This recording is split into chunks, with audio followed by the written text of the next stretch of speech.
Why, hello. Hello there. Hey, guys. Welcome back. Welcome back, Zach. We are doing a very quick impromptu show. I had a interview yesterday and to some technical difficulties, and also neither of us recording it. Um, we didn't get it. So we're going to Yeah. redo it later on this week, but I think you guys will like the topic. But Zach, thanks for coming back on. Um, I thought this topic that I've been interested in would be right up your alley. It's kind of I guess, the topics of dimensions of our reality and how that breaks down and builds upon each other. And the kind of this line of thinking came from the question: are there really any two-dimensional objects in our 3D world? And I want to hear your take on that first. Yeah. So you had mentioned that this was the question that you had wanted to get into, and I pulled it over a little bit this afternoon. And I definitely would agree that I don't think that there are any two-dimensional objects in our world, but I do think two-dimensional objects can be visualized. We typically do that using a flat surface, but it's like even a flat surface is still within a 3D setting. So you Yeah, can set something that's flat down. And I guess something that's it may seem like it's only two-dimensional, something that's flat, but it actually has a depth dimension. It's just very, very small. Otherwise, we wouldn't see it at all. So I would definitely say, like, everything that we experience is 3D, but also time is actually a fourth dimension in the third dimension. It's kind of a weird deal, but yeah, I mean, duration. time's still linked with space. That it's I don't even know if it can technically be thought of as a dimension necessarily. But what I'm interested in very much, and I guess my angle would be just like the spiritual significance of numbers and the way that we conceive of reality that way. And I relate that very much to dimensions, and I know you do too. Oh yeah, yeah. I know two in the Bible is supposed to be the number of man. Um, and if you think of God being the one, um, the two being of man kind of makes sense, Yeah. especially with the story of Adam and Eve. Well, So, when I think of the fall, yeah, I mean, there's a lot of references to like like two and the two become one, and then there's sort of like veiled references to duality in the fall story. yeah, because they're merging back together into one whole thing. They're seemingly separate, but they're actually not. I mean, if you follow the story, I mean, they're she is taken from him, but she is him and not separate at all. Which is a weird thing to think of. I actually think that might be the kind of like maybe literal or allegory for the soul. You know, like a lot of people experience this sense that they're missing something or somehow broken. And I think that Adam and Eve story is more of like maybe an allegory for like aligning with your soul. Yeah, I mean, totally. not that it couldn't be true, but Well, it's like, I mean, I definitely take the allegorical approach, certainly as we discussed it. But go ahead. well, I mean, actually, why don't you talk a little bit? I'm going to grab a piece of paper. Okay, So perfect. Because I was gonna say, like, I've got an illustration that I want to share, so I'll go ahead yeah, and yeah, share go some. ahead. Yeah, for sure. All right. So I'm sharing screen. Um, got a little whiteboard thing going on. So I'm going to try to sort of share a little bit of what I mean. So, so we're sort of going from that first question about dimensions, sort of like leading into the concept of the spiritual significance of numbers, and also the Adam and Eve story. And again, like you said, Chris, like certainly uh, I don't want to push any specific interpretation on anybody. I take the Yeah. allegorical interpretation, and I see a lot of significance in it. But people are free to make up their own minds. So I got a little dot in there that I didn't erase. Let me take care of this dot. So pretty much like when I think of the fall in particular, I think of that when we were in the garden, it was sort of like the number one. We were one with God. We were in the sense, like, it's like an analogy of unity consciousness. We even though humans were, quote unquote, well, even though humans were naked, like physically naked, like they didn't know it. It was interesting. They didn't have the self consciousness yet to think in terms of shame and to think relationally like that. So there was the sense that there was almost an animal consciousness in mankind. I sort of think that, like, where the animal consciousness wouldn't be self-reflective. So, but yet, could still potentially be present in a sense of unity. So the idea is then that the fall would be knowledge of good and evil. So we go from the 1 to 2. And this is where, well, like you said, 2 being the number of man, you think of like that duality consciousness, that self-reflective nature is kind of characteristic of man. Begin with, so knowledge of good and evil, knowledge of duality, this or that, binary. So that's one way that I see it. Well, it's an interesting thing because, I mean, if you're reading that story, the tree of the knowledge of good and evil could represent living from the mind, and then the tree of life could be living from the soul, or sitting from that perspective in your world. One brings peace and thriving, and one brings strife and chaos. Because, like, if you live from the mind, I said from the mind, I'm not talking about getting rid of your mind, but if you live from the mind, it only knows good or bad. You're going to be tossed to and fro. And you're going to be very animalistic, because that's kind of like how animals think. They're not ruled by a higher function. It doesn't mean that they don't love, but yeah, they're not self-reflective. That's a whole different thing.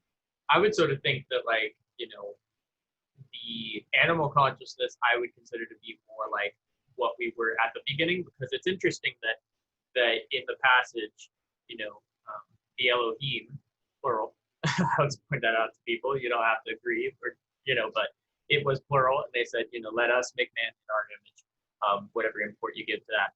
And one of the things that was said was that, don't eat. They didn't want them to eat from the tree of life or from the tree of knowledge, because then they would be like gods, knowing good from evil. So that aspect ties into that whole sense of the analytical mind has a tremendous power. And so that's what the gods represent, is power. Well, see, here's the thing. People look at that and they say knowing good and evil. It's like, what's wrong with knowing good and evil? But I don't think that's actually what it's talking about, like how we would think. I think they would use it more in the sense like knowing, like Abraham knew his wife Sarah. It's not just say, I know of good and evil. Like, I know it. Like, we are intimate. And that's what the mind kind of drives you to do. I mean, you ever notice, you do things that hurt you? Like, you have almost this impulsive drive to do it, but you hate it. You hate when you do it, and you hate when it comes around. You can't figure out why. Because after the garden is the Cain and Abel story, that's basically what that is. He's overcome with anger and jealousy. And he probably felt like crap afterwards, but he couldn't master it. His mind became the boss, the one that's in charge. And your mind is crazy now. And that thing is great. It's powerful, but it needs to be under submission to something. And that thing should be you. But the mistake is that you mistake you for your mind. But if you've been always told that, then why would you think otherwise? But, I was noticing when I was talking to Robert, he has some feelings that maybe we have a consciousness. And I mentioned that he is in his mind, and he sat there and he went like this. And I said, well, think maybe if you were freaking out and going frantic, right? And I just walked up to you and I slapped you in the face and I said, Robert. I was like, who would I be talking to? Right? Because it's his mind driving him crazy, and I want to silence his mind and talk to Robert. And that's the Mhm. steps I have to do. I have to basically send his brain into shock to get his attention, to get Robert's attention, not the mind. So, Disruption. Disruption is a technique for changing states of consciousness. oh yeah, and inner peace is a great way for doing that too. So this is kind of what I've been mulling over, gosh, for the past couple weeks, which is weird. Anyway, but I have like a little illustration of how I think our reality kind of works, which may I'd seem love to strange see to it. people. Yeah. So these are things, I don't know how well you can see that. I can. Yeah. I see All the right, first so dimension. Yeah. yeah, these are all things that you would find on the first dimensional level. So inspiration, ideas, the human soul, and God, consciousness. Like these are things that I think are one dimensional, have no parts. They're just the whole things. So when you get inspiration, I mean, hell, that didn't happen to Einstein. He got the theory of relativity by inspiration. It just kind of came to him. Yeah, I remember hearing that. Absolutely. And Tesla as well had some his ideas Yeah.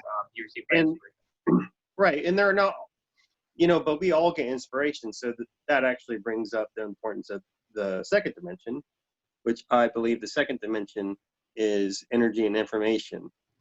So maybe a practical use of it, you have an idea that comes to you, and to put some energy and momentum behind it, you write it out. You write out, you spend energy and you write out the information of that idea that you have. And then it can get translated into the third dimension. And that's basically how I think reality is stacked. I mean, obviously there's the fourth dimension, there's duration.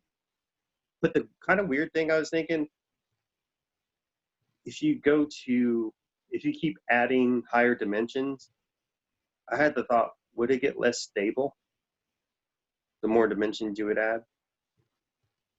Well, when we think about I mean, obviously we've got the technical issues of defining a dimension. And I know that scientists have posited, and it seems like they've reached some sort of consensus that mathematically there are like 10 dimensions or something like that, which does actually line up with certain wisdom traditions, like Kabbalah has like 10 Sephiroth on the Tree of Life. So there are sort of some traditions that have created models based on that, spiritual models. But first of all, I love the way that you put that together. Oh, thanks. And the only thing that I would add is I would potentially move the soul into the middle, into the second dimension. The reason why I say that is, I guess it depends on what we're talking about with soul, because, for instance, in Hinduism, they have two concepts that sort of define like what we call soul. Two aspects, really. So they have two different words for it. So Well, one would be spirit, the I mean consciousness, right? Okay. The things I consume, people call it the soul, and then I run into other people and they call it no, that the soul is this, and I'm like, I'm talking about consciousness, and they go, oh, that's that.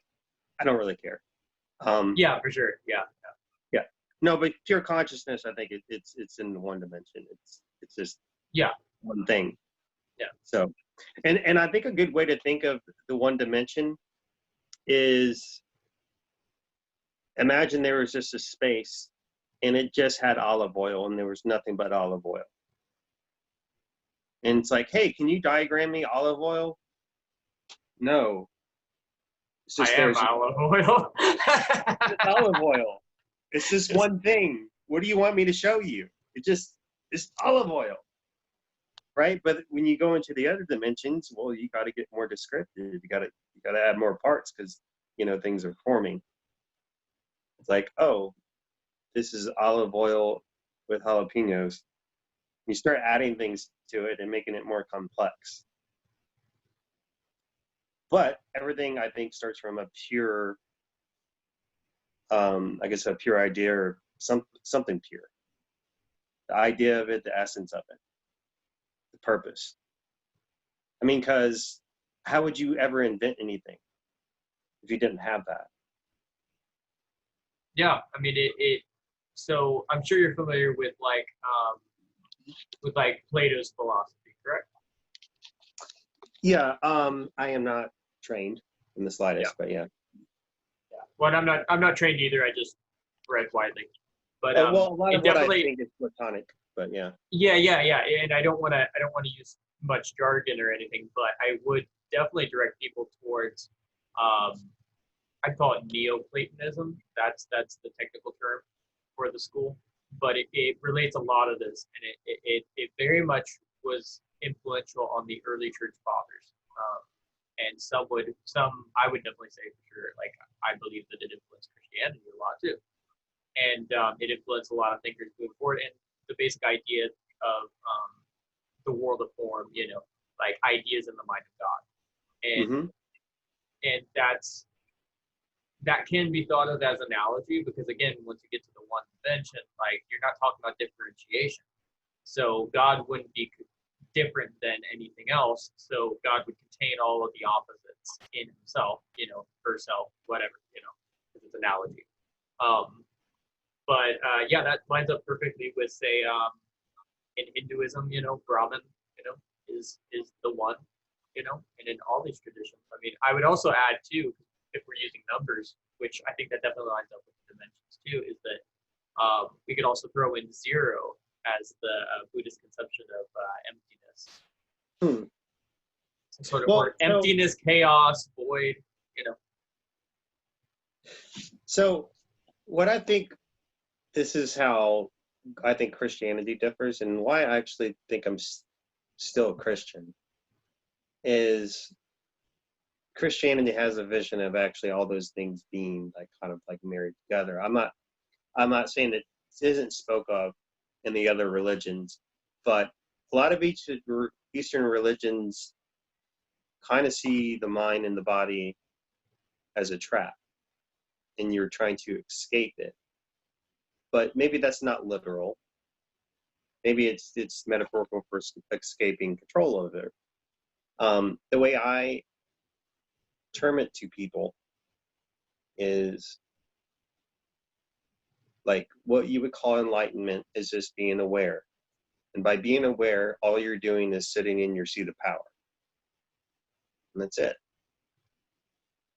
You're just you're aware of what's going on within yourself and around you. That's all it is. Um, but we are consciousness. I think that's who we are at our soul level. But somehow he source seemed fit to make physical world, and he said it was good. So I'm with them on that. And I'm like, I've actually thought that what the Bible is actually teaching is not where will you go when you die, but I was actually thinking if people were actually aware of their own creative power in the world, would there actually be a seamless transition between this reality and new heavens, new earth? I definitely think it would be likely because just from the way that I see it, like if you're accessing those dimensions in yourself, you're accessing inspiration, and you're feeling into that. Like, and I'm not just talking about like superficially. I'm not just talking about just creative inspiration. I'm talking about like actually touching that unity source. Um, that experience changes the way that you relate to everyone and everything else. And that means that you no longer will see people as separate from yourself ultimately because you know that there's unity. So when you're looking at another person, you know that they're just another expression of yourself, to put it very crudely, because it's obviously far more complex than that.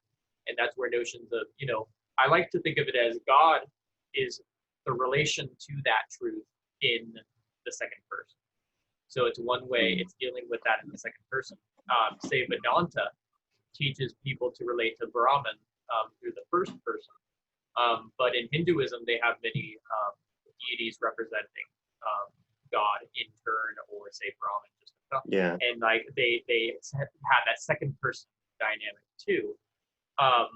And so it's an interesting thing, and then you can even get to sort of a third person view where you're kind of like it's a thing, it's Yeah. a field, it's a dimension, and all of these views are actually valid ways of relating to the divine in my book. You think they are all what? I think that they're all valid ways of relating to the divine in my book, because it's like there are times where I need to relate one way with the ultimate, and then there's times when I need to relate to it in a different way. And so I think I think that second person perspective of God or the divine or whatever word you have for it does enable you to sort of build a relational quality with it, but then also like the relating to that as your very being, as your true nature, also creates a different sort of experience where you're starting to unify even more and merge a little bit more. So I think that they're all useful. Oh yeah, they're all valid, and the way I view it is like kind of see like your soul, and then your energetic body emerging from that. And when I say energetic body, it's just the mind, and some people list all these kind of chakras, and maybe for a scientific person you would think that's baloney, but just think of it as consciousness in your mind, but your mind is immaterial. It's metaphysical, your metaphysical body, you would call it. And then from that arises your actual physical body. And they're all expressions. They're both expressions of the same thing. They're like a split expression of one thing. And they think that's what the Trinity is about. I think the Father is the consciousness, the singularity, and I think the Spirit is what you would call the energetic expression of the Father. And I think the Son is the physical expression of it. Love it. And Jesus is called, is given the title of the Word of God in the New Testament. And there's a human figure in the Old Testament that's called the Word of God, and the way he's talked about is it said the Word of God ate underneath the tree with such and such. Like he had real physical like form. He ate with them, and that was the Word of God. So, but it makes sense. If it's this physical expressions, humans speak. In the beginning, God spoke.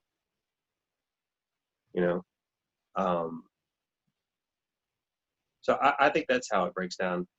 How I can understand it through a Christian lens, and I think people will eventually understand. I think so too. I'm optimistic, cautiously optimistic. Well, I mean, it's just if you have the concept in your mind, and it's there in the scriptures too. Something I was talking to my friend about. I think he said something about, I don't feel like I need to be judged by an exterior force or something like that. I said, okay. Well, have you done something that you consider by your own standards as evil outside of God? And he's like, yeah. Or no, his critique was he was kind of using the problem of evil. And I said, okay, that's a good problem. And it's like, well, have you done something evil that you consider evil? And he said, yes. I was like, well, you're still here. It's like we can look out and we want evil to be taken care of in other places, but not here. And that's not a critique of my friend. We all do it. And I think that's actually what Jesus was talking about when he was, he said, judge not lest you be judged. And people point to different parts of that passage, but I think the interesting part is he said, the same measure you use to judge others will be applied to you. And I use that verse that said, he's not judging you. He's letting you learn. It's perfectly fair system. Like, it's a completely fair system. But you won't hear that preached in churches. You won't hear the go in churches. You will be judged by the same measure you judge other people. right? Because what did they Yeah. tell you? God's standards are so high, and you did something wrong once, and then so he had to do all this complicated thing. God doesn't have to do anything. Like, it's like, oh gosh, they messed up, I got to do something. Like, what we're actually, I think, experiencing in religion is, like, I believe in the Bible, but I believe it's art. It's God telling a story, and it's his narrative. And obviously he lets us participate, but you just can't forget whose story it is. And it's a weird narrative that we set up in churches where God is like somehow beholden, his hands are tied by something. Well, it's interesting when like bringing up the aspect of judgment is what I would say is I think that represents an aspect of God. So Yeah. there's been a long tradition in spirituality that people don't associate as much anymore with spirituality because we've religion largely pushed it out in many ways. But the idea of like the planetary consciousness, and like these different attributes which got carried over into astrology, which now we use to sort of like figure out, how our workday is going to go or going to fall in love with, and silly stuff like that. When actually, it had a lot more spiritual significance of like, much like with the chakras, there are different ways that you could actually outline these different aspects of the universe, and many traditions have done that, and these different qualities. And actually, in the Christian tradition, it has been done as well. There have been like the angels and whatnot, as described as the hierarchy of angels, and again, if you believe in a one singular God, as we both do, then the idea of there being emanations from God is a very natural idea. But I think people are afraid of that sometimes because we want to uphold a certain image of God. And the truth is, when it comes to that issue of suffering and whatnot, the fact is that the way that things have manifested, the way that God is manifesting, is allowing God himself to play in this duality and to sort of experience being both the aggressor and the victim at the same time. Because if God is one, then God is both. And that's a very hard thing to get our mind around, but that explains concepts like karma and whatnot, because if it's all God, then it's all God. But I mean, we should never use that as an excuse to do harm because, Well, see, I don't, anyway. I know what people say about karma, and I don't think it's an actual thing. I don't think it's teaching you a lesson in the sense that it's like, well, okay, so there's sometimes I think that God or your own soul kind of winks at you through those things, but I don't think it's so much teaching you a lesson as it's direct feedback from yourself. It's like direct feedback from your own attitudes and the like what you chose to put out there. So that makes sense though to me though, because I mean, when I think of karma, I'm not talking about simplistic karma. None of this, newspaper horoscope sort of karma and astrology. well, that okay, it's more subtle than that. Like you said, it could be your own conscience. yeah. Well, I actually think that I have a theory that the Satan figure in the book of Job is actually Job's mind. That makes sense. Yeah. The adversary. Because I think we all had self-accusatory like thoughts like that. And that would be the perfect setup. You could sit there, have a great time, and your mind could say, you're only a nice person because God's been good to you. Huh? So Chris, Yeah. my time is about up here.